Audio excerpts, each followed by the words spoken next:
tardes, bienvenidos a otras charlas con café. Mi nombre es Gisela Escalante y como cada jueves pues estamos ya listos para compartirles esta entrega. Hoy vamos a platicar con alguien que ya es amigo, ya ha estado aquí con nosotros, es Oscar de Muriel, y vamos a platicar de esta novela que lleva por nombre Los Antiguos Venenos. ¿Cómo estás, Oscar? Bienvenido a Charlas con Hola Café. Giselle, gustazo de estar aquí. Ahora sí que no con café, pero aquí estamos. Me parece muy bien. General, y estás en un horario diferente, ¿no? Sí, aquí van a ser las 5 de la tarde. Sí, no, es un poquito más tardecito, pero a ver, Pero cuéntanos aquí un estamos con poco. mucho gusto.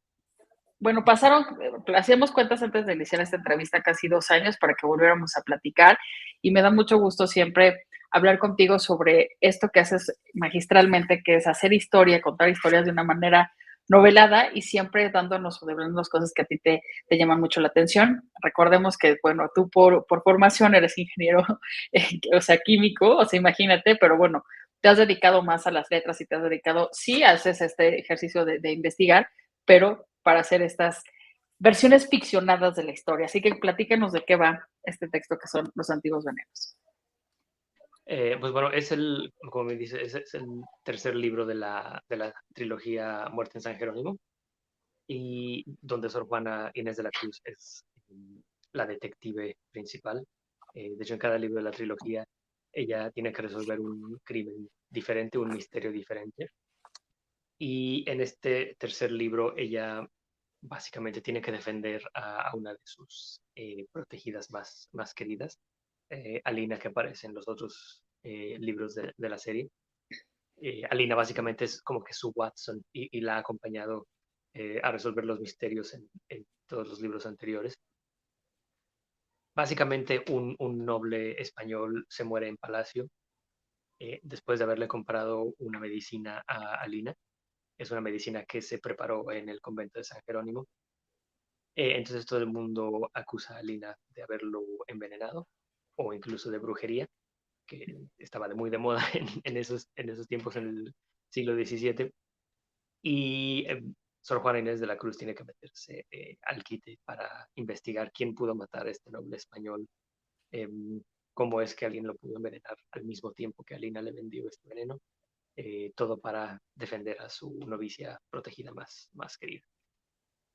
Ahora, ya hemos visto, bueno, ya hemos leído, ya conocíamos este personaje Alina, sin embargo, bueno, el personaje de Sor Juana, como bien lo mencionas, pues tiene este corte, ¿no? Detectivesco, pero también, pues, se dan muchas otras cosas aquí, porque, bueno, pues van a estar entre estos personajes, ¿no? Como don Antonio de Orcasitas, y vas a hablar de algunos otros personajes, y ya nos decías que esta es la tercera entrega de esta trilogía que ahora tú, pues, has estado llevando muy juiciosamente. Entonces, cuéntanos un poco el antecedente para aquellos que no hayan ni siquiera leído el uno y el 2, bueno, para que sepan cómo es que ha sido construyendo esta historia.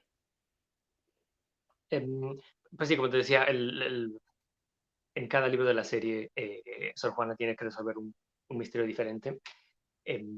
No tienen que leerlos en orden. De hecho, Así es. cada caso se cierra en cada libro y no hay spoilers para los libros anteriores. Em, y en el primer libro, que es Muerte en San Jerónimo, em, Sor Juana tiene que investigar los asesinatos de ciertas monjas que En aparecen como si el, hubieran sido sacrificadas a la usanza de los aztecas, que, eh, que aún se practicaban sacrificios humanos en secreto en la época de Sor Juana. Incluso Sor Juana escribía al respecto. Escribió eh, estos villancicos que se llaman El Cetro de José, donde insta a los indígenas a no sacrificar gente y a manifestar su fe de otras formas, con total empatía, algo totalmente fuera de su tiempo. Sor Juana era totalmente empática con la fe de los indígenas. Y en el segundo libro desaparece el poeta Carlos Sigüenza y Góngora, que no sabemos si era amigo de Sor Juana o se tenían ahí como que medio pique o envidias, porque los dos eran poetas y como, incluso estaban como que a veces competían por el apoyo de los virreyes. Eh, así es. y en el libro también saco a relucir un poco de las fricciones que hubo entre ellos dos. Y Sor Juana tiene que investigar la desaparición de Carlos Sigüenza y Góngora. eh, y tiene sus dos Watsons, que son personajes ficticios. Alina, que es una novicia de 16 años, y su doncella, porque todas las monjas tenían al menos una doncella, No sé. eh, que es el personaje de Matea, que es el personaje más...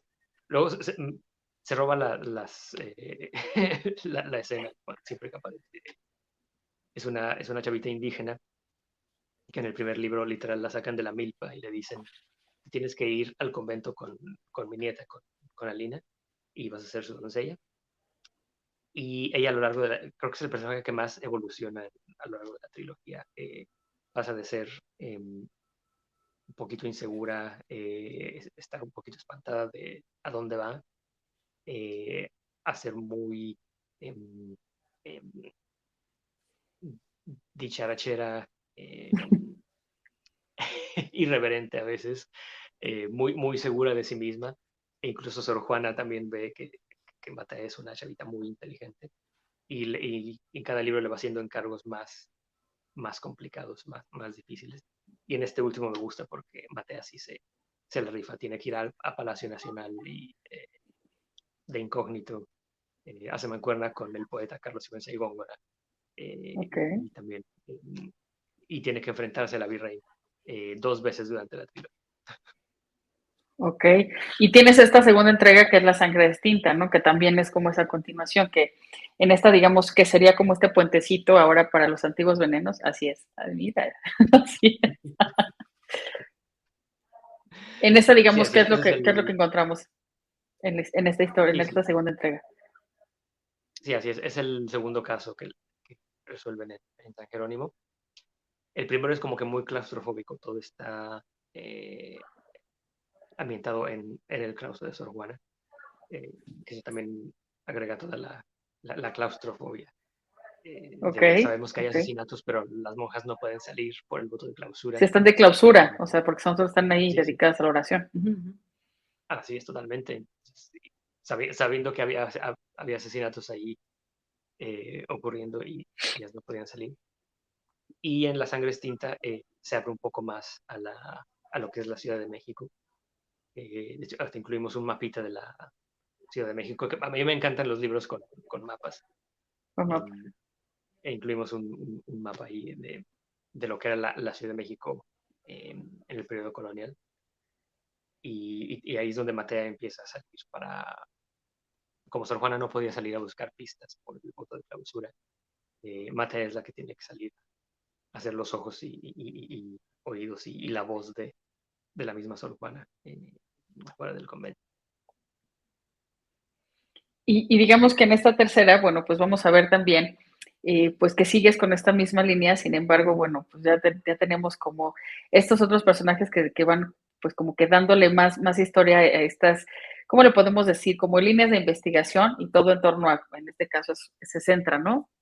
En don Antonio de Orcasitas, pero cuéntanos también cómo, o sea, si hay estas cuestiones de envenenamiento, o era como la forma en la que también se mataba a las personas, porque creo que es ahí donde le das tú ahora como este foco, o sea que pues de pronto estás tomando tu café o tu bebida o agua y de la nada empiezas te puedes a faltar el aire o simplemente ya no despiertas. Entonces creo que también estás hablando de uno de los métodos de los cuales se utilizaban en aquellas épocas. Sí, así es. De hecho, el arsénico, por ejemplo, era súper usado para envenenar a la gente. Eh, era el método favorito para asesinar a tus enemigos. Em, Aquí no es spoiler porque aparece en el primer capítulo. El veneno que se prepara en el convento es una planta que se llama matalobos. Bueno, el nombre común es matalobos. Y es uno de los venenos más antiguos, de ahí el título del libro. Pero lo extraño, bueno, lo curioso de esta planta es que preparada correctamente se usa como planta medicinal y de hecho era muy efectivo como planta medicinal para bajar fiebres así de emergencia. Y Alina, eh, muy, así que alentada por Sor Juana, se pone su huertito. Bueno, Alina está súper interesada también en la ciencia, en la botánica y en la química. Entonces ella pone su changarrito en San Jerónimo, que también era muy común con las monjas en aquellos tiempos. Eran las mujeres más emprendedoras de la época, porque ellas se tenían que mantener solas y tenían que mantener el convento ellas solas. Entonces, por eso es que Lina empieza a venderle medicamentos a la gente. Eh, es- lo que mejor se le vendía era los remedios para males de hombre, lo cual era también cierto. Eran muy demandados los remedios para males de hombre entre la corte española, porque sí era la moral era muy relajada en Palacio Nacional. Así es. Y que, bueno, ahorita que dices de la moral relajada y demás, pero también había cosas que eran como permitidas, eh, mm, no oficial, y se callaba justo para no meterse en problemas, ¿no? Por ejemplo. Ahora, esta parte, como siempre sabes, me gusta mucho que nos cuentes cómo vas armando las historias y en todos los documentos que tú te introduces para armar la historia para que sea lo más cercano a lo que sí pudo haber pasado. Cuéntanos todo eso Así porque, es. bueno, igualmente ahorita todo lo que nos estás dando, o sea, el que se de este asesinato con estas cuestiones, pues tiene esta lógica de envenenamiento, pero también que alguien pueda sugerir que era sospecha de que tenía alguna cuestión ahí de hechicería, de brujería y demás, también era, o sea, pertinente y había hasta pruebas que les hacían para saber si sí o si no.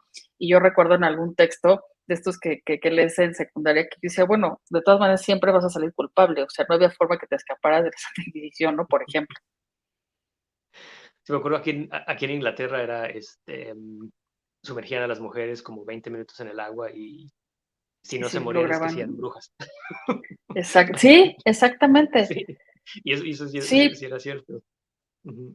así es. Y Em, si salían algo, pues, a lo mejor es que les había ido el diablo. Eran cosas que tú dices, bueno, de todas maneras iba a morir. sí, exacto. Si de milagro sobrevivían, de todas formas las acusaban de brujería. Exacto. Em, para este libro en particular, todo surgió de leer sobre este veneno. Ya. El Em, arsénico Inclusive fue así. no, no, este es el matalobos, que incluso Ah, la en la hierba esta que versión mencionabas. Sí. de Sor Juana, Sí, la que está aquí, la moradita, la lila. las Ajá. florecitas, de Ajá. hecho son florecitas muy, muy, muy bonitas, pero sí toda la planta es venenosa. O sea, si desde que Y la tocas o no, tiene que haber una ingesta. tiene que haber una ingesta, sí. Y de hecho, si Ok. se hierve lo suficiente, se reduce como que le matas un poco el elemento activo, entonces Ok. ya se puede usar como medicamento. Y era Wow. parte de la medicina china. De hecho, sigue siendo parte de la medicina china. Ya sabes que ellos usan todo Sí, la para, herbolaria. Sí, sí, como sí. medicinal. Ajá. Sí, sí, Y de sí. ahí empecé a investigar también eh, todo lo que fue la presencia de chinos y filipinos y japoneses durante la colonia en México. Y me empecé a encontrar detalles fascinantes que yo no sabía. Por ejemplo, el barrio chino en San Juan de Letrán ya existía en tiempos de Sor Juana Ok. Wow. y ya la gente iba ahí por remedios y la gente, por alguna razón, los mejores peluqueros eran chinos. Ok. Entonces empezaron a quitar el trabajo a todos los otros peluqueros españoles y fue ahí que cuando los españoles decidieron, vamos a mandar a todos los chinos a su gueto en la parroquia de San Juan de Letrán y ahí fue que se fundó el barrio chino que aún El barrio existe. chino. Así es. Y, y ahí es donde también Matea y Góngora tienen que ir y para buscar pistas, para ver quién pudo haber, ¿Quién proveyó de las quién florecitas? proveyó el veneno. Sí, le tienen que seguir la pista al veneno en todo el libro. Y en esto que también estás ahorita mencionándonos, bueno, ¿qué más, o sea, investigaste y qué más que te ayudó también para entender, bueno, que sí había como este mercado, este negocio, pero también pues incluso cómo era la cuestión social en esos ayeres?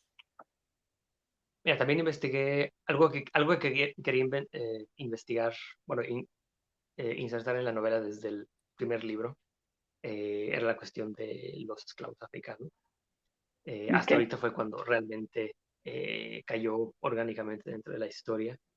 Em, los, entre comillas, esclavos africanos em, eran eran literalmente artículos de lujo. O sea, realmente no eran libres legalmente y sí era horrible eh, cómo se compraban y se vendían, pero eran el equivalente moderno a tener un Ferrari o una casa en las lomas o algo así. Era muy costoso tener un esclavo africano. La mayoría estaban en palacio o en las casas nobles. em, y también me encontré un montón de anécdotas, ya metiéndome a los documentos de la época, em, en cuanto cómo se calculaba el precio de tu esclavo. Las mujeres valían más que los hombres porque cuando tenían hijos, eh, el hijo era propiedad del dueño de la esclava. Entonces era como tener un Ferrari que se reproduce, Ujú. que suena horrible, pero era como todo se manejaba en la época. E incluso de esclavos eh, que pagaban su libertad en abonos. Es, y yo digo, es el equivalente en nuestra época a comprar tu casa, a sacar tu hipoteca a 20 años y realmente no eres libre hasta que acabas de pagar tu casa en 20 años. Y sí, me gustó mucho también poder incluir toda la multiculturalidad de México en aquel siglo. Pero a ver, no solamente el precio, como ahora lo estás mencionando, por una persona y si era mujer o hombre, sino también quienes sí podían comprarse un esclavo y para qué tareas eran precisamente para las que se ocupaban, ¿no? Que siempre eran como cuestiones de servicio. Y de pronto podía ser que entre más esclavos tenías, pues también más situación, mejor situación económica, eh, pues gozabas de ella. Entonces, no sé si esto también está parte de esto que pudiste investigar. Sí, sí, totalmente eran artículos de lujo. De lujo sí, los trataban mucho mejor de lo que se trataba a los indígenas, porque luego tenemos em, la errónea idea de que porque eran esclavos los trataban mucho peor y los latigaban, No. pero era todo lo contrario, como eran tan costosos, se iban a las casas nobles, eran los que los vestían incluso con todo el uniforme de servicio. Y si era algo, yo antes de escribir este libro yo no tenía idea de que realmente Idea de esto. funcionaba así todo el Y, mercado. pero además ellos también generaban una subcultura, ¿no? Por así llamarlo, o sea, de reuniones, de seguir también con sus cuestiones hasta de religión y espirituales y demás, que eso también pues fue importante, no sé si también lo pudiste documentar, que eso también estaría interesantísimo. Lo quería incluir, pero no quedó tan... eh, me iba a salir mucho por la tangente, pero Claro. a ver si en algún próximo libro también puedo. Sí, porque ahorita entiendo que tu foco es justo, ¿no? Esta saga lleva por nombre Muerte en San Jerónimo, y pues esa es la lógica, ¿no? De hablar de Sor Juana y estar también viendo cómo se van descubriendo ciertas escenas, ciertas situaciones que suceden en este convento. Pero bueno, me gustaría también que nos hablaras un poco, yo sé que hay una admiración por Sor Juana y el personaje y demás, y que te has vuelto un experto. Entonces, en esta dinámica, ¿qué otras cosas, qué otros descubrimientos a nivel de evolución personaje, que evidentemente ya hemos comentado que estás basado en la investigación histórica y que siempre te apegas lo más cercano, bueno, pero qué cosas más pudiste, primero como que descubrir, pero también que tú en tu inventiva como el autor de esta trilogía, pues también estás imprimiendo en este personaje y los demás personajes, por supuesto. Pues sí, mira, para empezar desde el principio, siempre quise ser así muy, muy cuidadoso de todo la ambientación y todo el contexto histórico fuera lo más apegado posible a la realidad, porque sé que hay gente que va a leer el libro y va a pensar, esto es cierto, lo están diciendo en el libro, entonces es cierto. Entonces sí, fui muy, muy cuidadoso en que em, tanto fechas como personajes históricos, etcétera, fueran lo más, y costumbres también, sobre todo costumbres, fueran lo más apegado a la realidad. Cuando eh, meto cosas ficticias, eso todo lo digo en la nota histórica al final de cada libro. Y sí fue una labor. Yo la verdad disfruté mucho reconstruir a Sor Juana como una persona de carne y hueso. Mm, nunca me había encontrado un libro en el que retrataran a Sor Juana como una persona tangible, que siempre era como una figura totalmente distante, remota, escribiendo sus poemas. em, y a mí me interesaba mucho cómo hubiera sido su vida diaria, qué hubiera comido, eh, cuando se despertaba, qué veía en el convento. Y, sí, me ayudó muchísimo meterme a los archivos en el claustro. El diagrama del claustro que incluimos en el libro está basado en los planos arqueológicos de cómo era el claustro en los tiempos de Sor Juana. Entonces, sí es lo más apegado a la realidad.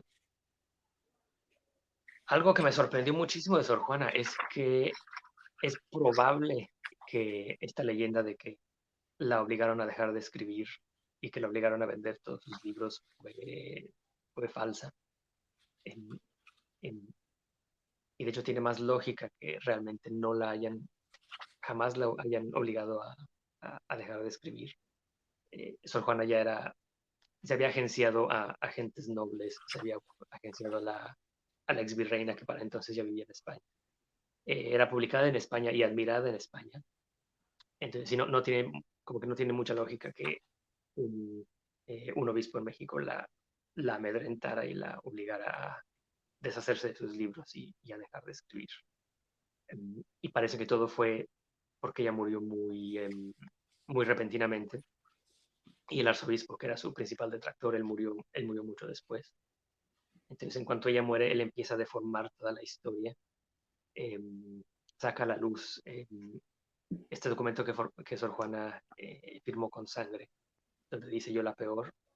Eh, Mm, Ese realmente era un documento privado de la iglesia que Sor Juana firmó cuando cumplió 25 años como monja.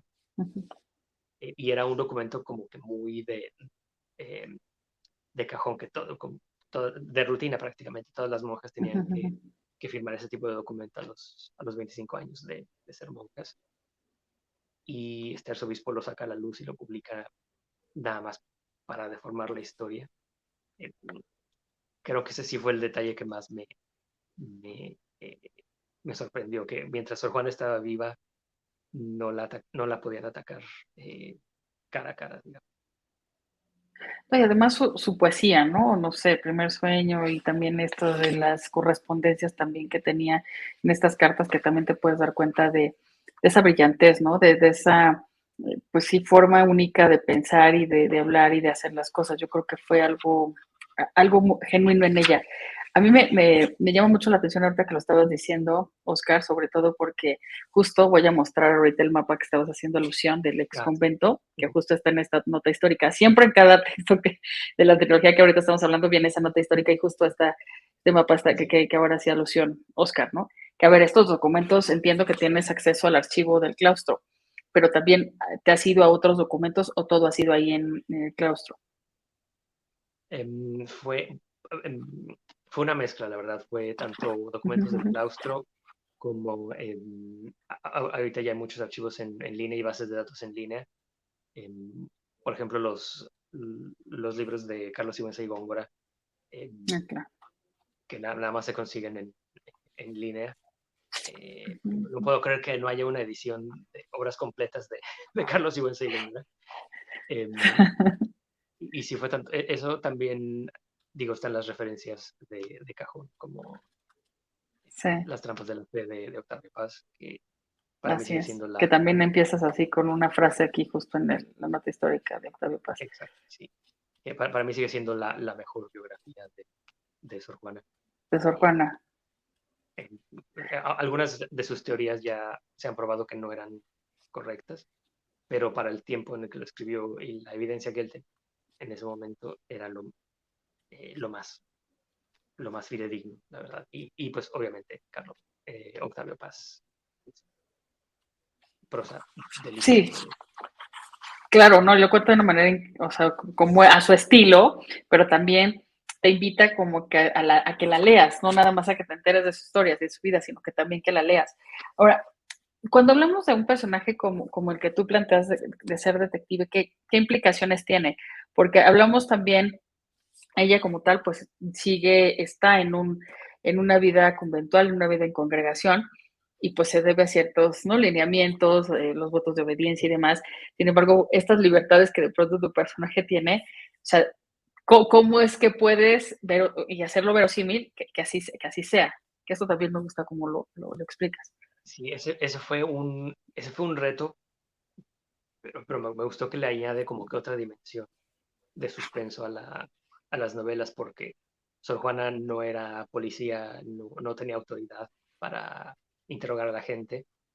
em, Entonces ella tiene que idear cómo acercárseles, cómo engatusarlos para sacarles la verdad sin que se den cuenta. Eh, cuan- Ideárselas para cómo mandar a una doncella para que consiga pistas fuera del convento a donde ella no puede ir. Em, y sí, fue así como que todo un reto, pero muy... me encantó, así como que cada vez que Sor Juana dice, Chin, no podemos interrogarla porque no nos va a contestar, hay que hacer esto. Eh, y, y sí, yo me imagino así perfectamente a Sor Juana ideando todo este tipo de estratagemas eh, para conseguir lo que quería. Eh, Pero era, Leyendo por ejemplo, los... exacto, eso es lo que iba. O sea, esa investigación viene en una lectura, ¿no? En preguntar, en llegar hasta las personas indicadas y no necesariamente hacerlo ella, sino también tener estas personas que a manera como, pues sí, de aliados, pues le ayudaran, ¿no? Y hablabas de estos dos personajes que pues siempre están también ayudándole y que incluso, pues a nivel de personaje sí podría ser posible que vayan y pregunten con todo y que a lo mejor puede haber esta ser extrovertidas o ser tímidas, pero entonces cómo se acercan, cómo lo preguntan y también en las respuestas pues no te van a dar directamente la pista. Entonces también ahí se vuelve como esos acertijos a estar todo el tiempo tratando de descifrar qué es lo que quiso decir con esas respuestas. Sí, exacto, así como que me dijo esto, entonces quiere decir esto, o no hacer la pregunta directa, sino preguntar algo más, y con la respuesta ya puedo inferir lo que pasó. Que sí fue o no. Y sí, y sí, Ahora, leyendo a Sor Juana, sí me doy cuenta que eh, ella sabía muy bien cómo abordar a la gente para obtener lo que ella quería. Eh, o sea, persuasiva. Era persuasiva, entendía perfectamente cómo funcionaba la mente de las otras personas. Sí, mientras más leía su obra y más investigaba de su vida, me convencía más de que ella hubiera sido una excelente detective. Sí, y entonces, oye, en tu trilogía, en tus novelas también, por supuesto que funciona muy bien. Ahora, ¿qué viene después de estos antiguos venenos? ¿Sigues con esta saga o ya aquí termina? Como bien lo mencionaste, no es que vaya una tras otra, sino que pueden leerse a lo individual, ¿no? Y se pueden también leer las tres y no pasa nada. Pues mira, se me quedó en el tintero otro caso para Alina Descifrar Madrid de estos. y Sor Juana. Sí. Este, em, Me daría mucha pena que se quedara en el tintero, porque sí era una idea bastante buena, pero tenía que ver con pandemias, sequías, hambrunas y el fin del mundo. Wow. Entonces, de hecho, eso lo platicamos la última vez que me entrevistaste Sí, y les di la falsa primicia de que de eso se iba a tratar el tercer libro, esta y no pero fue así. no fue así porque lo estaba escribiendo justo en medio de la pandemia y sí, como que era demasiado cercano a la realidad y sí me fue muy difícil escribir una historia como esta. Eh, y le tuve que proponer la trama de lo que es ahora los antiguos venenos a mi editor, que no tiene nada que ver Oye, con no, Oscar, pandemias. pero a ver, creo que ya ahorita estamos, no te puedo decir que al 100% porque leo cosas que están sucediendo. Tú ahora mismo estás en Inglaterra y creo que de pronto hay rebrotes o se habla ahorita de una viruela del mono y se hablan de algunos otros virus y demás. Entonces, creo que esto no se ha terminado del todo. Entonces, tener como una propuesta sobre esto y otra, Oscar, que ahora nos toca escribir o nos toca explicar después de esto qué pasa, si hay cambios, no hay cambios, si somos mejores, si somos peores, si esto nos ayudó a ser más conscientes, más personas, dedicarle tiempo a lo valioso, a lo importante. sin sonar a discurso de superación personal, pero la realidad hoy es que las prioridades están en la salud y están en otras cosas. O sea, creo que es ese tipo de, o sea, de estructuras que hoy se crean para darnos, yo hablo de cambio de época, yo hablo de cambio de era, yo ya no hablo de que si no, nueva normalidad, esto, porque pues no, creo que no somos los mismos y no regresamos tampoco a lo mismo. ¿Estás Sí, de y de acuerdo? hecho Entonces, fue muy parecido porque fue en el año de 1691 que fueron todas estas sequías y hambrunas e inundaciones. Y en el año 1692 los indígenas hicieron una revuelta espantosa que quemaron la mitad de Palacio Nacional. Eh, imagínate. sí, sí, como en nuestra época, el mundo cambió totalmente, fue totalmente diferente después. Em, y, y sí me gustaría contar esa historia, eh, pero también creo que todos necesitamos así como un pequeño descanso, eh, digerir lo que sucedió y ya después poder contar esa historia eh, Y, siendo un poquito más objetivo con lo que pasó. claro, y me imagino, bueno, ya la propusiste, pero será por el próximo año, todavía no sabemos. Pues mira, ahorita estoy traduciendo el cuarto libro de la serie de Freddie McRae, Ok, que son mis detectives escoceses e ingleses. Yo creo que wow. saldrá el próximo año, espero. Em, pues sí, ya te contaré si hay más de Sor Juana. Ahorita también estoy investigando para una novela de misterio con Frida Kahlo. Y Wow, también me encontré ahí un detallito histórico que tiene que ver con interesante. Frida Kahlo y espionaje. Y no les cuento más porque me roban la idea. Sí, mejor no. Esa guárdatela. Oye, ya que tengas el contrato firmado y más de la mitad ya Exacto, con ya. listo, bueno, ya, exacto. Haces bien, haces bien. Pero bueno, creo que sí te da para pensar en una cuarta entrega de esta saga de Sí, muerte en San Jerónimo. O sea, creo que eso sí podemos considerarlo. sí, digo, yo estaría encantado de escribir más sobre estos personajes. Porque cada vez, mientras más, es lo que me pasa cuando escribo series, que mientras más escribo, más me encariño con los personajes y más difícil es dejarlos ir. Y sí, ojalá y- que se pueda. Y también llevar a Sor Juana a otros lados. Afortunadamente ya acaban de comprar la serie en Francia y Sí. acabo de terminar la traducción al inglés. O sea que espero que pronto también que todo el mundo se enamore de Sor Juana con Carlos. Estoy segura que sí, y además es un personaje que, pues no nada más por tu prosa o incluso por algunos otros autores mexicanos que lo han retomado, sino también cuando la gente entra a los estudios de, no sé, lenguas hispánicas y más, siempre sale, bueno, siempre es motivo de su estudio y lectura Sor Juana, y no en México, me refiero a Estados Unidos, Europa y más siempre. Sí, sí, Incluso es es muy grande, grato digo. cuando platicas claro, cuando platicas con Sí, alguien y que sabe que eres mexicano y que es de otro país y te pregunta, dices, bueno, sí, y ya empiezas sí. a platicar. En mi caso, como algunas me tocó declamar en una especie de entremés, hombres necios, pues ya te imaginarás, platicamos de hombres necios. Pues ha sido como siempre un placer, Oscar, tenerte aquí con nosotros en Igualmente. Chelas con Café y qué mejor que haya sido con esto que es Los Antiguos Venenos, esta tercera entrega, así es, de pues esta saga que es Muerte en San Jerónimo. Seguiremos muy de cerca lo que sigas haciendo y pues sigamos cuidándonos y bueno, tú síguenos deleitando con todo lo que escribes y todo lo que haces. Te mandamos un abrazo muy fuerte hasta Inglaterra. Claro que sí. Muchas gracias. Cuídense mucho. Igualmente, muchas gracias. Bien, pues ha sido un placer, como cada jueves, estar con ustedes. Y bueno, pues me despido. Mi nombre es Gisela Escalante y fue un placer haber estado con ustedes. Muchas gracias.